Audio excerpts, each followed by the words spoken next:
Exercise 12.2 का question number 1 जरा देखिए, क्या कह रहे हैं आपसे। आपसे बोल रहे हैं a solid is in the shape of a cone standing on a hemisphere. ठीक है, तो नीचे है भाई हेमिस्फीयर इस तरीके से, और ऊपर है कोन इस तरीके से। ठीक है, अच्छा, a solid is in the shape of a cone standing on a hemisphere, तो रेडियस कितनी है इसकी,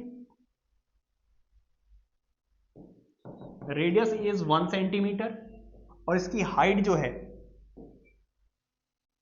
इक्वल टू रेडियस। अच्छा, इसकी जो हाइट है वो भी किसके इक्वल है, रेडियस के इक्वल है। ठीक है, वगैरह find the volume of the solid in terms of pi. ठीक है, पाई की टर्म्स में आपको आंसर बताना है, तो जरा ध्यान दीजिएगा।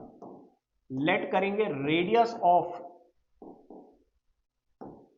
सॉलिड, रेडियस ऑफ सॉलिड इसलिए लिख रहा हूं क्योंकि दोनों ही कोन और हेमिस्फीयर दोनों की रेडियस सेम है, which is 1 centimetre,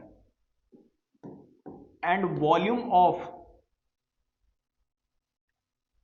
of solid कैसे मिलेगा। अच्छा, हाइट तो रह गई, दूसरी चीज क्या है, height of solid, height of solid is 1 centimetre.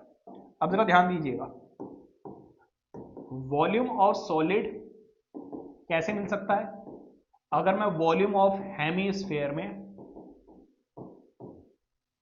Plus volume of cone add कर दूं, वॉल्यूम ऑफ हेमिस्फीयर में क्या ऐड कर दूं, वॉल्यूम ऑफ कोन। जरा ध्यान दीजिएगा, वॉल्यूम ऑफ हेमिस्फीयर होता है 2/3 pi r cube, plus volume of cone होता है 1/3 pi r square into H.